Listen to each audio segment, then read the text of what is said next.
Welcome to Intermediate Hebrew.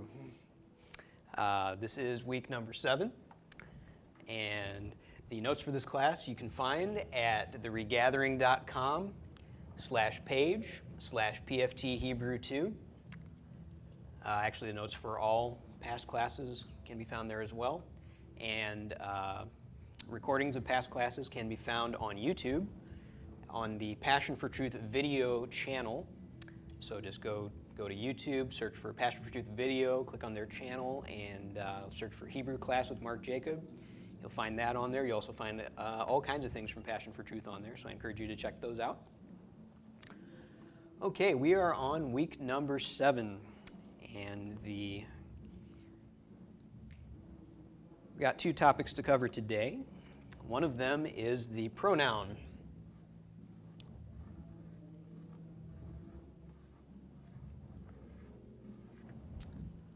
Pronouns. Okay, a pronoun is a word that's substituted for a more specific word. Okay, so he, she, him, her, I, you, it is also a pronoun. Okay, words of that nature. A pronoun in Hebrew is called a milat guf.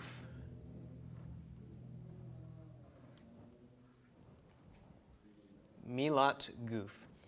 If you'll remember, the name for a preposition is milat yachas. And milat yachas, preposition, means word of relation. Okay. Milat guf means the word of a body. And that's exactly what a pronoun is. It's a word that refers to a body. You'll see this in a dictionary, abbreviated as a mem, followed by a double hash mark, followed by a gimel, standing for milat guf. So if you look up the word he or she in a Hebrew dictionary, you will find the Hebrew word and a small mem, double hash mark, gimel next to it, indicating that it is a pronoun. Okay, so milat guf, a pronoun. In the notes I've included a full sheet of pronouns, but I'm only going to go over some of those today, and the rest I will cover next week in detail.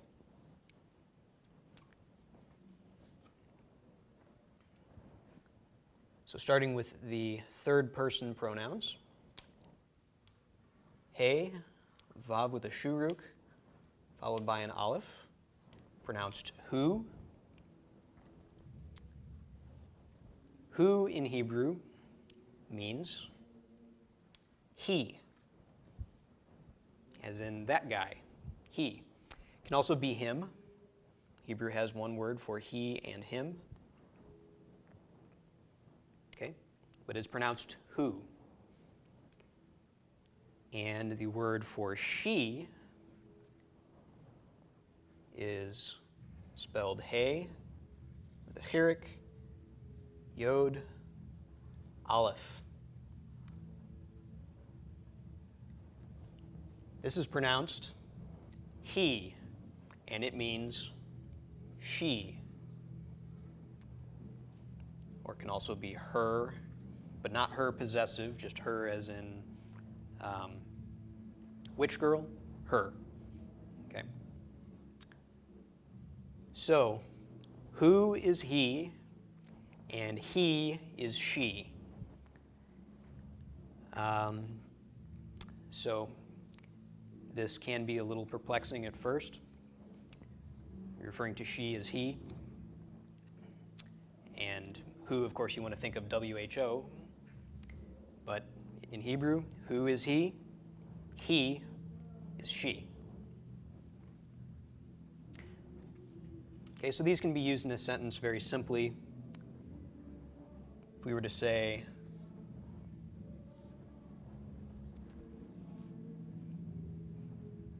hu ba,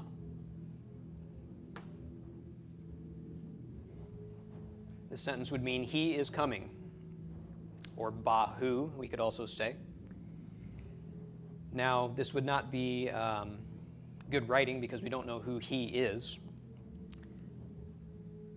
Sometimes the who can be added in a sentence for emphasis. So, for example,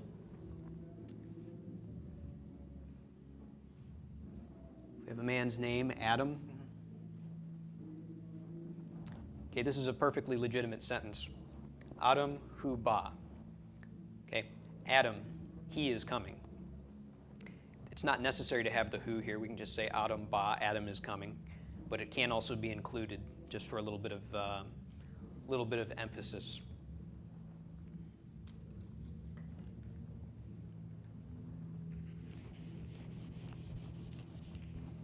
Okay, so hu ba, he.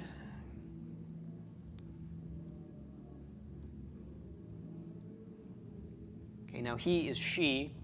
He is a feminine pronoun. So if it is the subject of the sentence, we have to use a feminine verb. So if she is coming, then he ba'a. Okay, masculine subject, masculine verb, feminine subject, feminine verb. Okay, so who is he and he is she.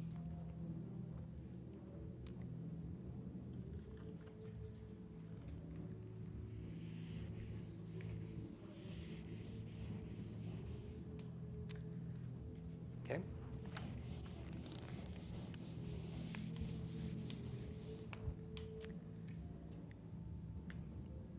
Now what about they or them? In English we have only one word, they or them, but in Hebrew we have two. If we're referring to a group of men, we use haim. Haim is they, masculine. A group of women is referred to as hain. That's they, feminine. Also them.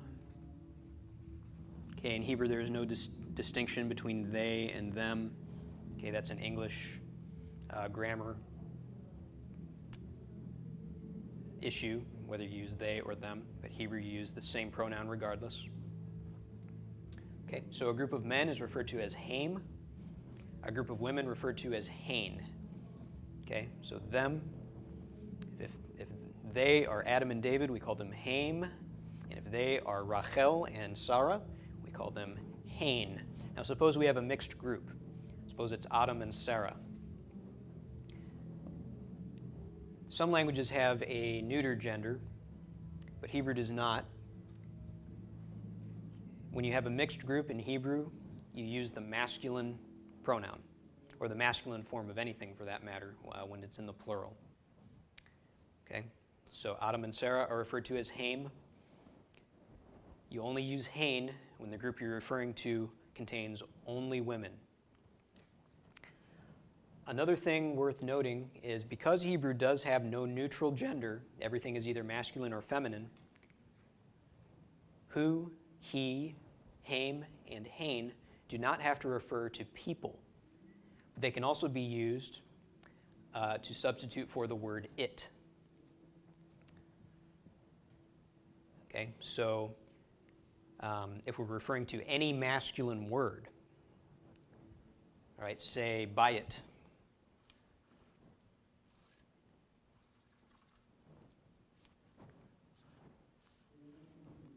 Okay, bayit is a house. Of course, a house is not a person. But if we're speaking about a house and we say, you know, back in 1996 I built it, we could refer to bayit as who. This doesn't mean the house is a person. It means that bayit is a masculine word. Okay, in English we would say it. In Hebrew we have to say either who or he.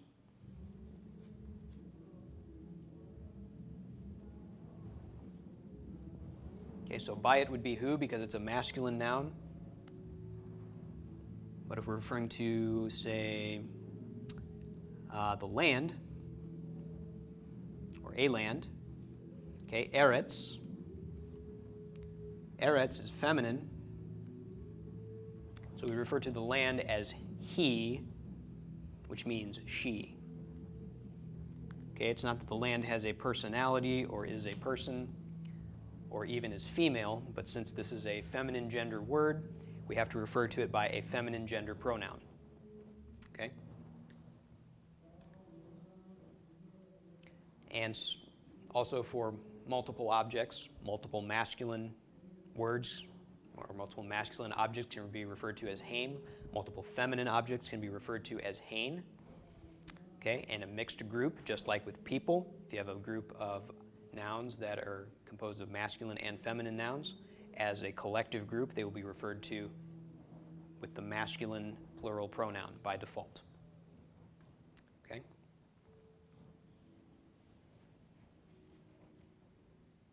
So those are the third-person pronouns. And again, they can refer to people or to objects. Since there's no it, we use either masculine or feminine, depending on whether the noun in question is masculine or feminine.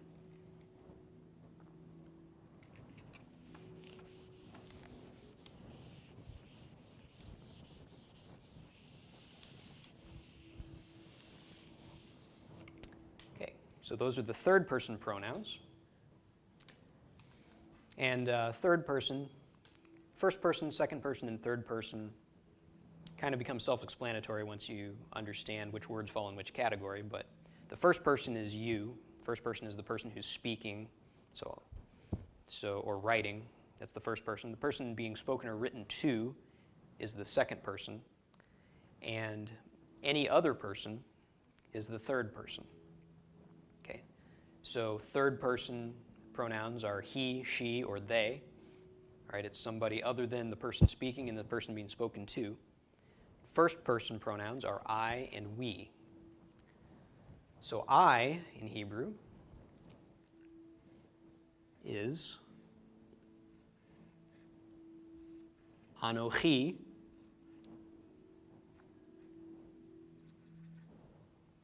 Okay.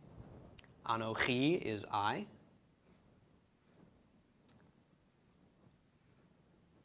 And Anochi also has a short form, Ani. Now, in biblical Hebrew, you will see Anochi more than you will see Ani.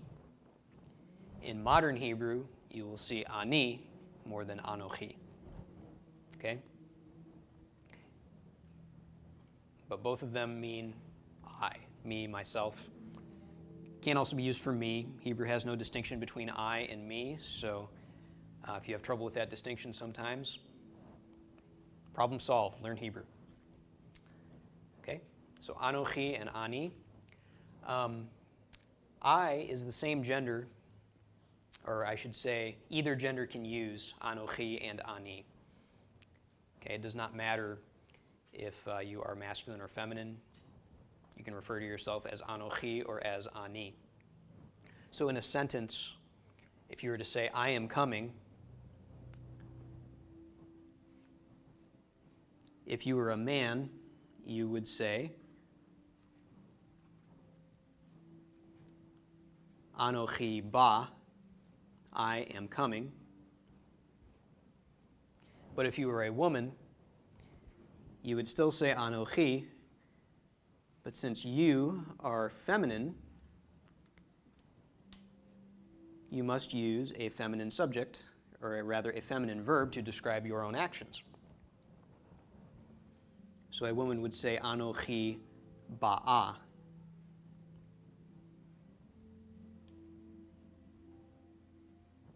The gender of the first person pronoun is entirely dependent on the person speaking or writing. Okay? The form of the word doesn't change, but you can tell the gender of the speaker or the writer by the verbs that refer to that person. Okay? So that's the first person singular, I. There's also the first person plural, which is we or us. and that is anachnu.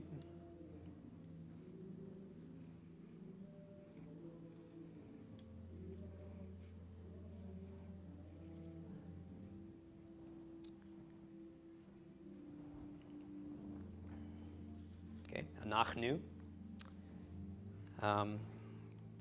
Don't quote me on the spelling of that, but it's something like that. On your sheet, it will be accurate on your notes. I don't have those right in front of me.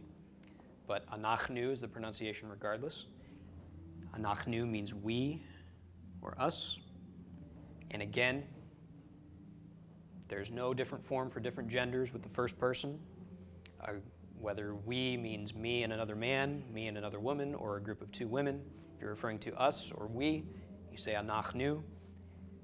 Okay, if you're referring to what you're doing, then your verbs need to change, okay, to accommodate the gender of the people doing the actions. But there won't be a different form of the pronoun. Okay? So third person, you must distinguish between masculine and feminine in your pronouns. First person, there's one pronoun that covers them all. Okay? So who is he? He is she. Haim, them masculine. Hain, them feminine. Anochi or ani is I or me. And anachnu is we or us.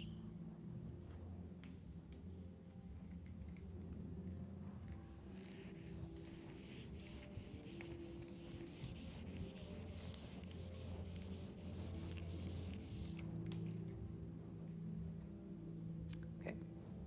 So those are the third person and first person pronouns. I'll go over the second person next week, because I want to introduce another concept for this week, and that is prepositional prefixes.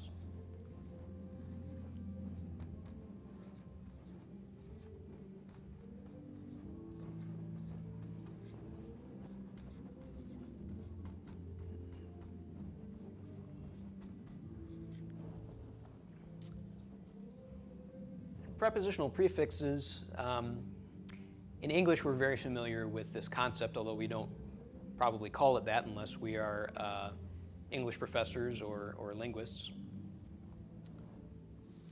In English, these are simply word fragments that appear as prefixes that we attach to words. So any word that we see that begins with anti, all right, we know that that word means against whatever the word that comes after that is. Okay, so an antibody is something that is against bodies. Okay, antihistamine, something that's against allergens. Okay, anti-inflammatory, something that's against inflammation. Okay, another one is sub. Sub means under.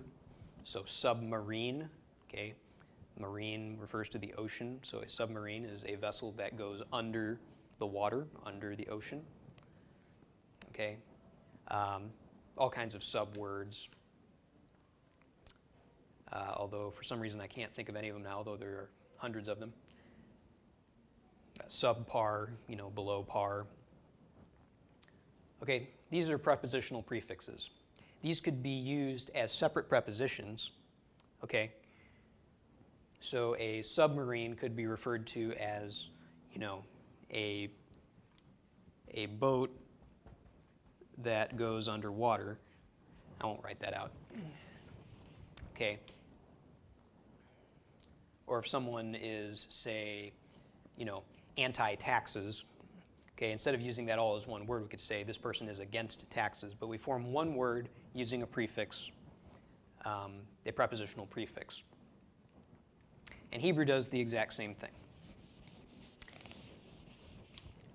Okay, except in Hebrew, instead of using a little snippet of another word, prepositional prefixes usually consist of only one letter. So I'm going to cover there are several of them, but I'm going to cover some of the most common ones today. First one is a bait.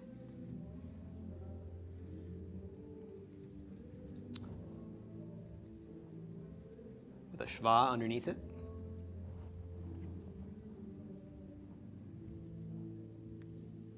Okay, this is a prepositional prefix. This bait will be directly affixed to the word that it's attached to. And actually, we've already covered two of these, the hey and the vav. Okay? We want to say the word the, we just prefix the word that we want to make definite with a hey. The word and is indicated by a vav being prefixed in the appropriate place. All right, and a bait functions the same way. Bait means in or with.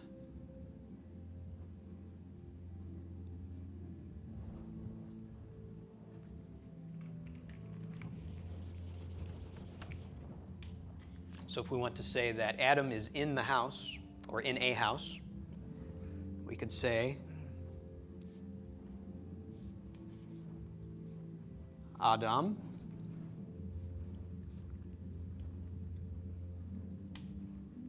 bebayit. Okay, Adam, invisible word is, in, from the bait, bayit, a house. Okay.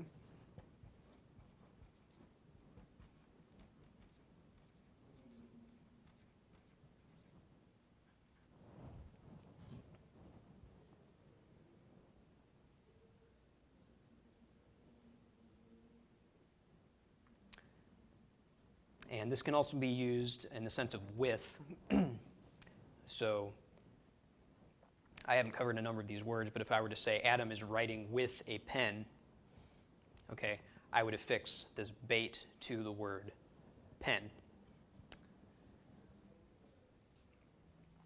All right, there are other separate prepositions that also mean with, but the bait is used in the sense of either inside something or with in the sense of using, okay? So eating with a fork, writing with a pen, that sort of thing. It can have either one of these senses, in or with. The other prepositions with mean more the sense of alongside, accompanying. Okay, so that's the bait. Bebayit would be in a house. Okay, be'eretz, in a land, so on and so forth.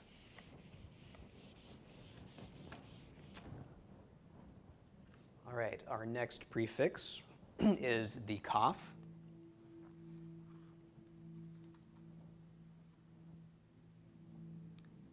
Again, pointed with a shva vowel. And the kaf, making sure I'm not muted, the kaf can substitute, the kaf prefix can substitute for the full preposition kemo, which we covered last week.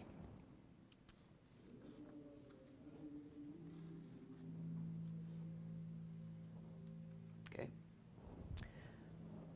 So just like kemo, the kaf prefix means like or as, in the sense of similar to. Okay, so if we were to speak of a land and describe it as being, well, it's like Israel, although I can't imagine one that really fits that description. Maybe Southern California to some extent, but not really.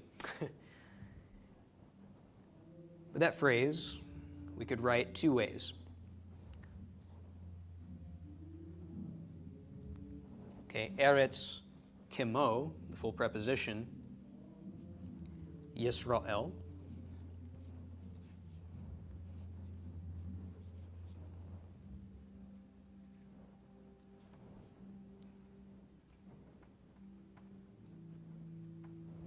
Okay, so a land like Yisrael, or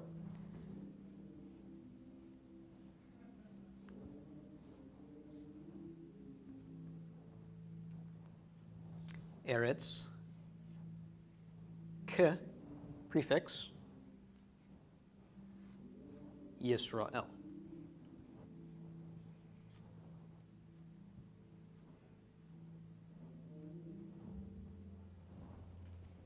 Okay, these two phrases are exactly equivalent. One uses the full preposition kemo, one uses the prepositional prefix ka, okay, which is basically just short form of kimo. Okay? Both of these mean a land like Israel. All right? So that's the kaf.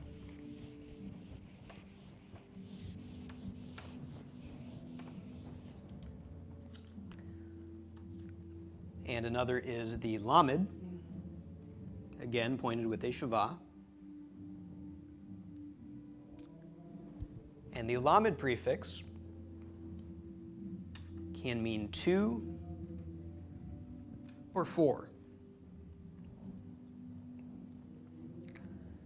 Now this is similar to the preposition el, but not exactly the same. El, we learned last week, means toward, okay? And so el is always used in the sense of direction. The lamed, however, can be used in the sense of direction when it means to. So in that sense, it's equivalent to el. But lamed has another application, which is for. All right, and that is more in a purpose or even a possession sense, whereas el does not have that use. Okay, so if I am giving someone a pen for writing, for the purpose of writing their paper, let's just say a pen for writing. All right, I would affix the lamed to the word writing. All right, I could not use the el for that. That would mean a pen toward writing, which wouldn't really make a whole lot of sense. Okay. However, if I was going to say, I'm going to go to Israel, or I am going to Israel, let's just write that out. Anochi.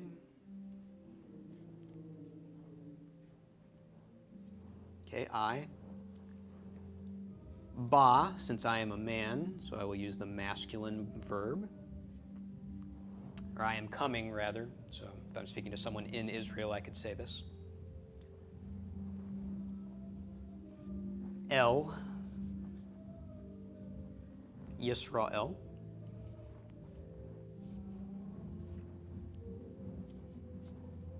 Okay, so I am coming to Israel. Or I could say, Anochi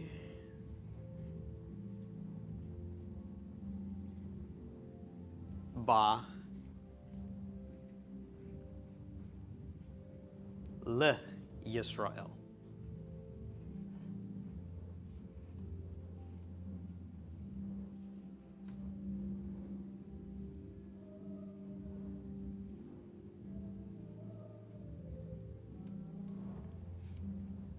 Okay, so in this sense, the lamed and el are interchangeable, but here's a use of the lamed. Here's a use of the lamed that the el does not have, and that would be if we were to say, the tree is good for fruit. Okay, we wouldn't say the tree is good toward fruit. It's good for fruit. Okay, so ha'etz is the tree.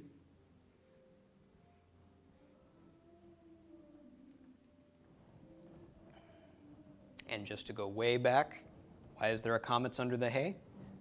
Because it's in front of an ayin. Okay? Is that really important in Sephardic Hebrew? Not so much, but since I did teach it, make a note of that. Okay? So ha'etz, the tree, is good. Now if we said ha'etz ha'tov, that would be saying the good tree. So if we leave the definite article off of the tov, we can insert our invisible word is. So ha'etz tov, the tree is good for fruit.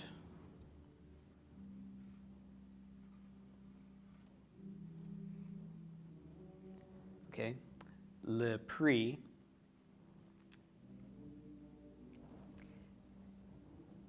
And this is a rule I'll get to a little later, but the actual correct form of this would be to change the shva into a chirik. The reason for that is because a word can't start with two shvas in a row. Anytime one of these prefixes is added to a word, and that would cause the word to start with a shva and then another shva, your first shva has to change to a chirik. Okay? So that doesn't happen often because there are not many words whose first syllable is a shva, but pri happens to be one of them. So I'd like to point that out. Ha'etz tov li pri. The tree is good for fruit. And actually, you'll see a phrase very similar to this in Genesis 3.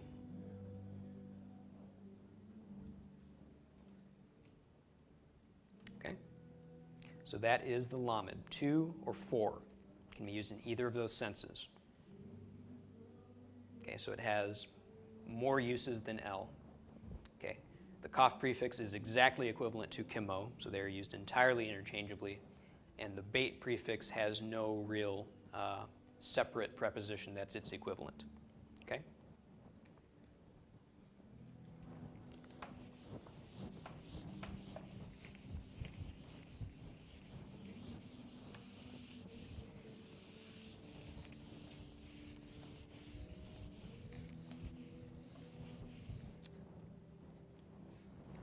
And I'll cover the other prepositional prefixes next week, and also go over how they combine, because they can sometimes combine with each other, although there are a limited number of ways in which that makes sense.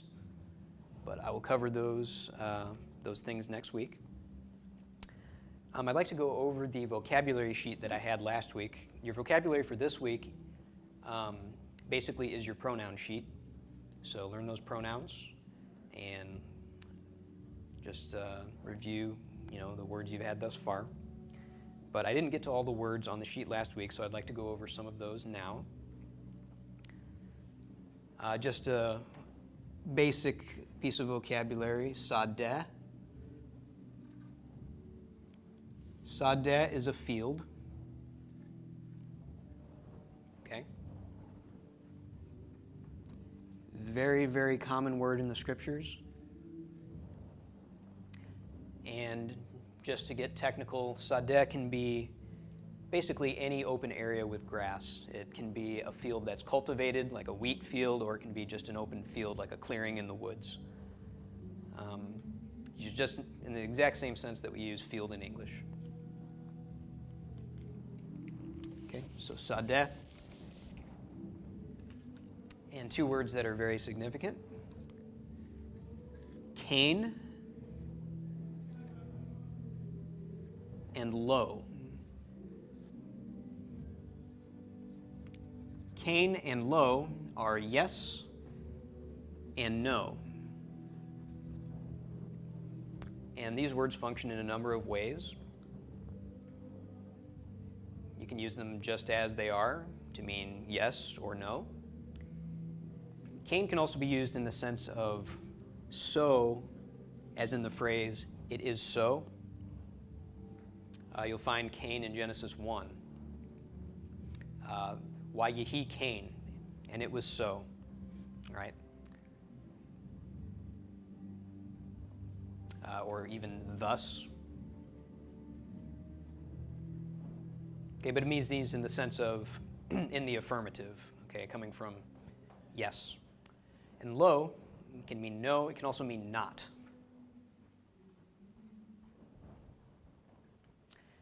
And lo is kind of the universal negator. So if I were to say I am coming, I would say anochi ba, or ba anochi. Okay, I am coming. If I were to say I am not coming, I would say lo before the verb. Okay? So I could do this two ways. I could either say, actually three ways. I could say anochi lo ba. Okay, so this matches our English word order. I am not coming. I could say lo ba anochi.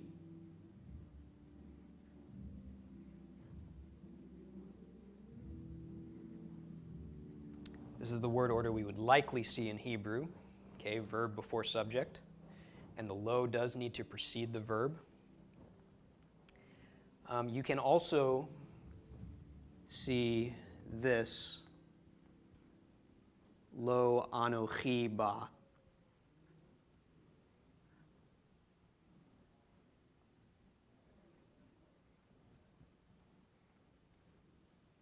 And the lo is still considered to negate the ba because it does come before it, even though it's not immediately before it.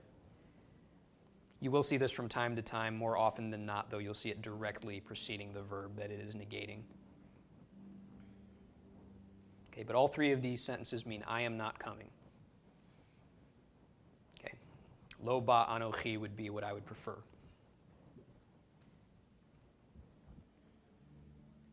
Right? So, yes, lo is the universal negator. Anytime you're going to say you're not doing something, or that something is not doing something, just precede your verb with lo, and it means not. And it can also just be a response to a question. Okay, would you like another sandwich? Kain or lo are correct responses to that question. All right?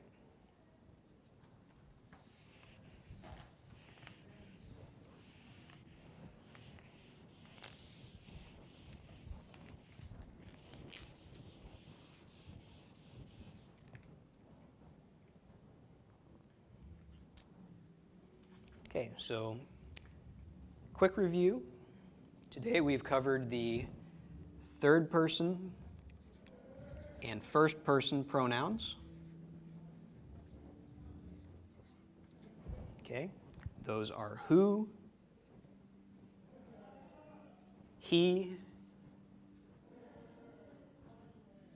hame, and hain. The third person, who is he is she, hame is they, group of masculine, hain is they, group of feminine, and all of these words can also serve for it, okay, for an impersonal object. Also anochi, ani, both of which mean I. Whether you are masculine or feminine, you use anochi or ani. And then anachnu is we.